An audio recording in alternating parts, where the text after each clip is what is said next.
Welcome to this year's Almanac from Ipsos MORI, which reviews the events of 2020. CV-19, of course, has been a massive disruption in 2020, and it's not only the virus, but also the economic uncertainty that it's introduced into the country. Even before we went into the pandemic, 45% of the British expected their children to be poorer than them, and we've already seen massive financial consequences, both for individuals and the country, as a result of the pandemic. And although I had thought that this year was going to be the year of climate change, when it finally broke through, with more people looking up Greta Thunberg last year than Beyonce, it has, of course, been blown out of the way. The environment, of course, though, is still there as a background issue for the British public, and we've got record concern about it. They want any solution to the virus to involve a green recovery.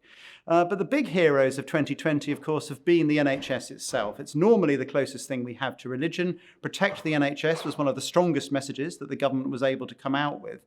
And it's performed magnificently. And over 7 out of 10 people say they have every confidence in it as we go through this winter of COVID-19. At the same time, it faces massive challenges in the next year in terms of getting us to take the vaccines. Because although most people say they will, that number seems to be falling month on month. And we examine that in the Almanac. In terms of public services, with public spending now at wartime levels, most people want to see more. They don't necessarily want to pay more taxes for it, but we have seen really dramatic changes during 2020 with concern about crime, for example, at the lowest level Ipsos MORI has ever measured since 1974. So people are confident that our public services will adapt, but they undoubtedly face massive challenges during the 2020s. The money that's been announced for things like the NHS and more policemen is welcomed by the public, but exactly how it will be paid for and exactly where we'll exercise restraint in terms of public spending is yet to be seen. In terms of our behaviours during the year, of course, they've changed massively. We've stayed at home and watched far more TV than ever and more streaming services than ever, more news, more comedy, just to get us to take off our mind about things, and more nostalgia about the past, which shows that as we sit around our TV sets, we at least revel in something.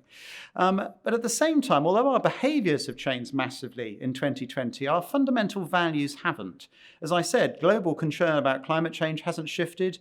Our expectations of brands to do the right thing, if anything, have only strengthened. 68% of people told us this year they wanted bosses to speak out on social and political issues. And it's also been the year of Black Lives Matter, as well as the year of Zoom calls. And although only 30% of white people in Britain think the country's racist, among black people that figure's 54%. And I think both in business and in the country as a whole, it's been a year where we focused on inequality, and it has changed the very nature of our conversations. And I think we'll see more of that as we come out of the pandemic. People don't want to go back to exactly the same country that we were before the pandemic. In politics, of course, we have a new leader of the Labour Party, and he took over from Jeremy Corbyn, who has had record levels of unpopularity. Keir Starmer made a good start. At some points, he had some of the highest satisfaction for any opposition leader we'd ever seen. He's managed to gradually drag the Labour Party to be seen as less extreme, more fit to govern, but not necessarily to any commanding lead in the polls. And in fact, the most popular politician in Britain in 2020 was Nicola Sturgeon, with 74% of people in Scotland saying she was doing a good job fighting the pandemic, and record scores in terms of support for independence at any future referendum. This is despite the fact that actually what's happened with the virus in terms of the number of people dying has been quite similar to what's gone on in England, but it just shows the Brexit divide or the post-Brexit divide in politics between Scotland and England and how the Scots see Brexit and indeed Boris Johnson.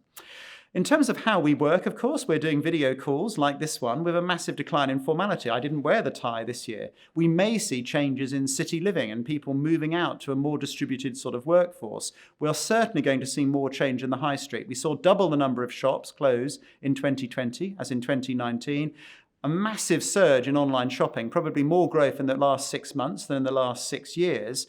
And that, again, doesn't look to be going away. Our established brands have often benefited during the crisis as people go to the brands that they trust, that provide comfort and security. But whichever sort of brand you are, it looks like people want to buy from brands that reflect their personal values.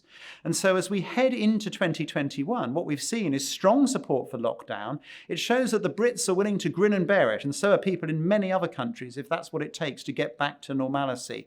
And despite some protests, overall only 15% think the government measures have been too strict And if anything, the public are likely to say they're still not strict enough, whichever of the many tiers of lockdown they're now in.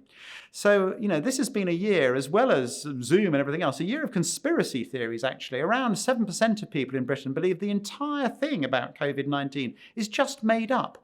13% believe it's a conspiracy to force everybody to have vaccinations. 8% think it's somehow connected to 5G radiation, which just shows that some people will believe anything. But overall, as we finish 2020, I'd just say this. When we look at the country and how it's held together, despite our grumbles and despite our tendency to sort of be miserable, overall, when you look at how happy the British are, 3/4 of the British still say, despite everything, that they're very or fairly happy. And that's one of the highest scores in the world. So maybe we should just look forward to 2021 with a bit of a smile on our face. I hope you find something to enjoy in the Almanac. If you don't, get in touch. Thank you.